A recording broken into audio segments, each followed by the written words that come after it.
Hello everyone, welcome or welcome back. Welcome to another reading vlog. I'm so excited to be filming a reading vlog. I haven't had the chance to just read much in general because I've been very busy with school, but school is not too busy at this current moment, so I'm just so excited to binge read some books. I've just been waiting for this opportunity. I'm pretty excited for this video because I'm going to be reading popular romantasy books. I haven't really been in the mood to read fantasy books for the last little while, but now that we are in fall, approaching the winter season, I just feel like this season is just a great time to be reading fantasy books. So we're going to talk about the first book I'm reading. I actually started it already, and that's Fourth Wing by Rebecca Yarros. I actually never thought I'd read this book, but one of my friends, Clarice, really likes the series and she told me to just try it out. I've just been listening to it on audiobook to and from school on the bus and then when I'm doing some errands, so I managed to get like a pretty decent amount into it. I'm about 35% into the book. I'm on chapter 15. Before we get into my thoughts, Fourth Wing is about this girl named Violet. She's our main character. In this society, you decide what quadrant you are going to enter, and Violet believed that she was going to enter the scribe quadrant, which is just a life of academia and books. However, her mother, who's the commanding general, forces her to enter the writer's quadrant, which is where you learn to become a dragon rider. And because Violet never anticipated to becoming a writer, she never trained for it, so it's pretty hard for her to survive in this academy because they have to consistently go through a bunch of life or death trials. And not only that, there are people who want to kill her because she is seen as like a liability because she's so weak, and also because her mother is the general. A lot of the other students in the academy had parents who were killed because of her mother because their parents were rebels and they want to take it out on her, basically get revenge for their parents' deaths. So it's safe to say that she has a pretty big target on her back. Also, there is a romance in this book. It's an enemies to lovers, which I definitely saw coming and I think I knew going into it. I couldn't really remember though, but I don't want to say it's a love triangle because I don't think the other guy is really like a love interest, but I kind of like the other guy because they're childhood friends. He's just really nice and I love friends to lovers, but I understand this is like an enemies to lovers. You can kind of see that going in because the love interest, his name is Jade. His, I think, parents also died because of her mom, so he's like one of those trying to kill her, but there's like some undeniable attraction going on, and that kind of leads into how I'm feeling about the book. Generally, I think I'm finding it pretty entertaining. I like the atmosphere. I like the setting of the Dragon Academy. I think it's pretty fun, and I definitely haven't read anything like it, so I'm enjoying that. However, the characters, it is pretty early on, but I'm not really connected to any of them. I also think that the romance is very, not insta-lovey, but insta-lust, which is not typically what I like to read in a romance. But so far, nothing's really happened. I feel like I'm kind of getting into the whole plot right now, so we'll see how things progress. But so far, I think it's pretty fun. Like, I like the setting of the book, so I'm just like vibing with it. I don't really have any other strong opinions for it. I'm not really loving it. I'm not hating it. But right now, I'm just finding it pretty fun. Also, I really wanted to read a fantasy, but I didn't want something with intense politics or world building. And this is it. This is just vibes, I think. Yeah, I'm gonna go continue this book right now.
So I just got up to about 60% of the book. I feel like so far my opinions on it haven't really changed. I'm still finding it entertaining, and as the story progresses and as Violet is now bonded with her dragon, I feel like it's pretty interesting. However, there are certain parts of the book that I feel like are a little uncomfortable to read. I'm sure a lot of people have read Fourth Wing and probably know what I'm talking about, so I'm just gonna say a little spoiler because I feel like I can't not talk about it. But basically, when you are bonded with your dragon, you can kind of feel the dragon's emotions, and there is one part where her dragon is mated with her love interest dragon. So while they're up to things, she kind of feels that emotion. I had to skim through it because I didn't want to read it. It just made me uncomfortable. Like, I get it, the characters are enemies, so there needed to be like a catalyst for them to cross the line into something more. I just feel like she could have written something else. Like, this whole situation just made me uncomfortable. I didn't like it. Even if we take away that aspect,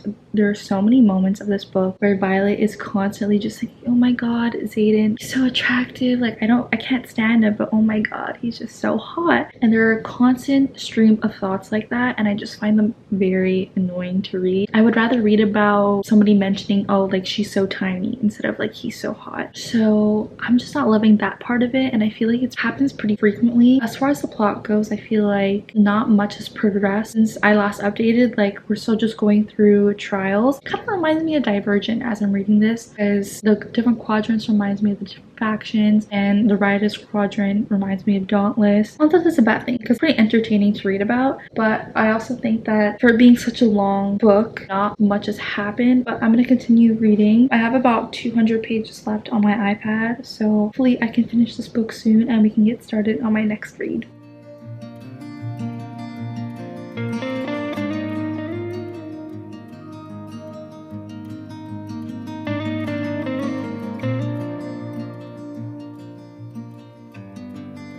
So I finally finished Fourth Wing, and I've decided to give this a 3-star. Honestly, that's a pretty good rating considering I went into this book thinking I wasn't going to like it. Everything that I had heard from it, it just didn't sound like it would have appealed to me, but I definitely enjoyed my time reading it. I think I liked it better in the beginning. All of my opinions that I shared while I was, reading it still stands. I like the setting of it. The characters I didn't ever really feel like I connected with. I also didn't love the romance. Like, it wasn't bad, but I wasn't actively rooting for the couple in this book. So the only kind of driving force of the book that I actually was entertained by was the plot itself. I like the academy setting. I've never read about dragons in any book, so that was also fun to read about, but I think towards the end I felt like it got too long and it just dragged on. We were just seeing a lot of day-to-day activities, like going to classes, having different trials, and while it was fun to read about, I just felt like we could have cut some of that out and focused more on the actual plot, because by the end of the book a lot of stuff got revealed and now I can see where the series is heading. I just felt like it could have been shorter. I like the ending. There was one aspect of the book where I kind of predicted what happened, but where the story is headed I didn't foresee. However, it follows the kind of the same pattern that a lot of fantasy and like dystopian books do, so it's not like that original, but I was satisfied by the ending and I could potentially see myself finishing the series. However, I have like no inclination to pick up the next one immediately. So yeah, 3 stars. I thought it was entertaining, but nothing more than that. And like I said, I went into this thinking I wasn't really gonna love it, and I didn't love it, but I liked it more than I thought I would, so there's that. Now on to my next read. I did start this last night, as you saw. I'm reading Divine Rivals by Rebecca Ross next. I've been meaning to read this book I think since last year, since it got really popular, and I did pick it up. I read the prologue a while back ago, but after reading it I kind of decided I wasn't in the mood for it, so put it down. But I'm picking it back up, and so far I've gotten to page 62. I'm on chapter 8, so I'm not really that far into this book, but so far I like it. I mean, not much has happened yet. Still getting the foundation of what the plot line is going to look like, and we're still getting, the insight into who our characters are. But so far, I'm still enjoying it. I don't know what it is. I think it's like the writing, and I think it's the overall atmosphere of this book. I kind of like this universe that we're in. I'm just excited to explore more of it. So yeah, so far from what I understand, it's about 2 characters. We have, what are their names? Iris and Roman, who both work at a local newspaper company, and they're both competing for the same promotion to become columnists. They're rivals, they don't really get along, but there's something interesting that happens where Iris has been writing letters addressed to her brother who is off to war, but she's just been putting them in her closet, and she finds that they disappear. And basically, she doesn't know this, but Roman is actually receiving her letters, and they've been writing back and forth. But the main plot line is about these gods who are at war, and we don't really know much backstory yet, but basically the gods haven't been woken for centuries until one day one god does, and he declares war on another god. People are enlisting to fight in the war, which is what Iris's brother did, and that's all I really know so far. Nothing much yet, but like I said, I am pretty interested in where the story is going. It feels very magical and mythological and like historical, so I don't know, I'm liking it. I just like this whole vibe that's going on right here. I'm just interested to see where the story goes. I'm excited to continue reading it, which is what I'm going to be doing right now.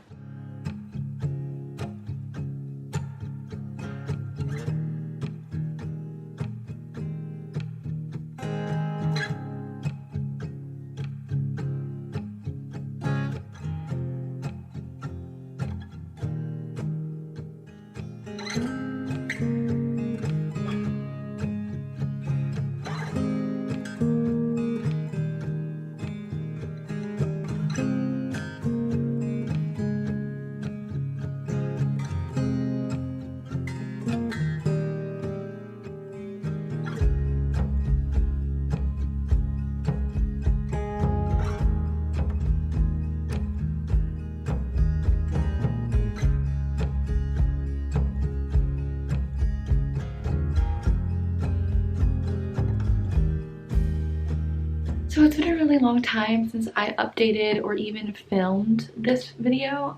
It took me a really long time to read Divine Rivals, not because I didn't want to, but because school got really busy again and I just didn't have time to read at all. I read like here and there, but it took me a really long time to finish this book. But I am here to say that I finally finished Divine Rivals and I really loved it. Like, I'm really sad that I didn't get to binge it because I wanted to, and I feel like if I binged it, I think I would be giving this a little bit more of a high rating. But I think I'm going to give this book a 4 stars. I just love this story. It's so beautifully written, it's so poetic. I really love the characters. I also just thought it was so romantic, and I don't really know how to explain the feelings I got from reading this, but just the feelings that this book elicited. Felt it while I read The Night Circus, and if you guys don't know, The Night Circus is one of my favorite books of all time. I also felt that when I read The Invisible Life of Addie LaRue. That one I gave also 4 stars, and I just love these types of books. I can't pinpoint exactly what about it. It's just the feeling that I get when I read it. I'm kind of going back and forth on it. It could be a 4, could be 4.5, but I loved it. I loved it so much. I love the characters. I don't want to like talk about more of the storyline because I feel like the beginning, as the story progresses, so many things change about the plot, but I think that if you decide to read it, you should go into it blind. Just read the back of the book. It only gives away like the beginning of the story, and it just transforms into something beautiful. But I'm so excited to jump into the second book because the way it ended too, it went crazy. I'm just excited to see where it goes. I'm definitely going to be picking up the next one very soon. Okay, so now we're moving on to the final book, and I've decided I'm going to be reading The Serpent and the Wings of the Night. I'm gonna get it on my iPad again. I actually have no clue what this book is about. While I was thinking of the books I wanted to read for this video, I just really wanted some popular romantasies, and I feel like this one is kind of like the only other one that I thought of that got really popular. I don't really know what it's about. I think there's like vampires involved. I could be wrong, but I think I'm just gonna go into it blind, see how it is. Yeah, we'll see how it goes, and I'll keep you guys updated.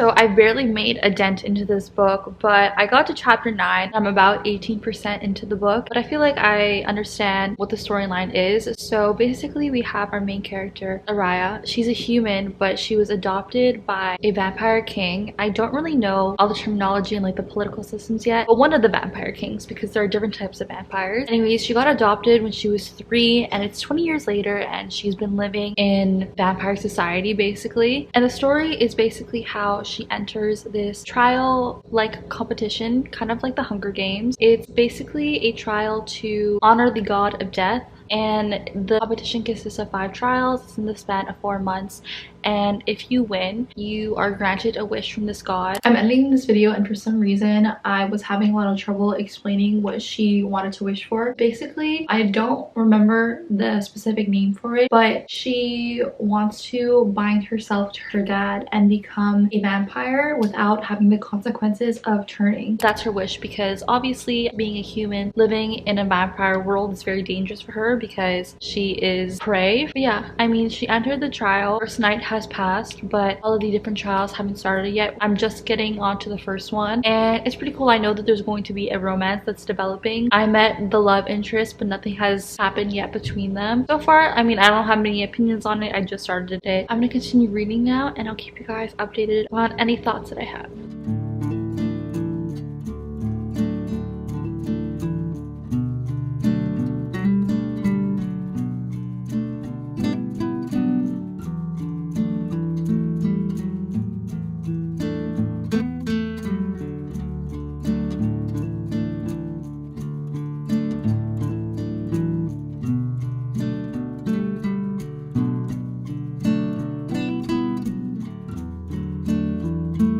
So I've progressed quite a bit in this book. I'm on chapter 43 and I'm about 75% into it, maybe a little bit over. And so far I'm enjoying it more than I expected. Usually I'm not really into like paranormal things like vampires or werewolves, things like that. Is that paranormal? I don't really love reading about that stuff in fantasy books. I don't really gravitate towards this type of fantasy, but I'm enjoying it. I really like the whole competition aspect, and just reading about these trials, they're very fun. And this book is very fast paced considering it's a pretty thick book. It doesn't feel that long when you read it. The chapters are also short, so that helps too. I'm also enjoying our characters. The romance is like progressing more. I like our female main character. Also, I have a lot of theories about the ending, because obviously the purpose of this competition is to kill everyone and then whoever lives is the winner. But obviously I don't think that that's how this book is going to end, considering there is a romance in this book. So I'm interested to see how it ends. I'm a little suspicious of one certain character, so I don't know. I'm just like waiting to see if I'm right. I also have a theory of something that was very vague, but I don't want to spoil anything. But I don't know, I'm enjoying it. Like, there's also some magic in this book too, so I'm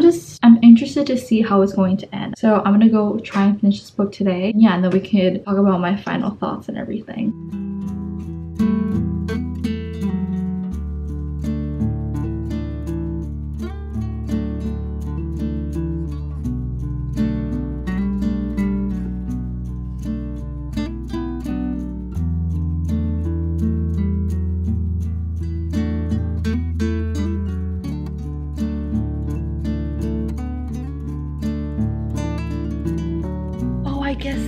I guess that.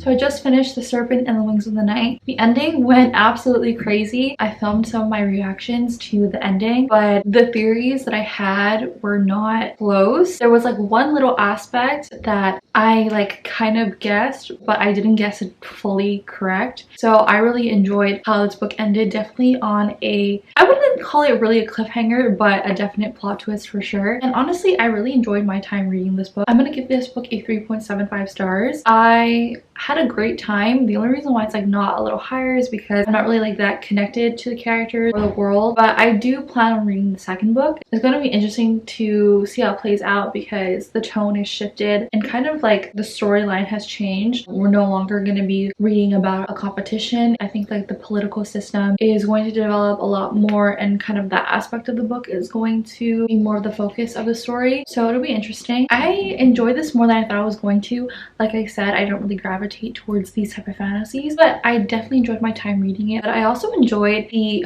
father and daughter relationship in this book. So that's going to be the end of this video. Thank you guys so much for watching. I honestly had such a good time. I quite enjoyed all the books that I read in this video. This just really sparked my interest in getting back into fantasy because, like I said in the beginning, I just haven't been reading fantasy recently. I think I'm going to continue all of the series that I started in this video, so that's pretty exciting. Thank you guys so much for watching. I hope you enjoyed, and hopefully I'll see you in my next video.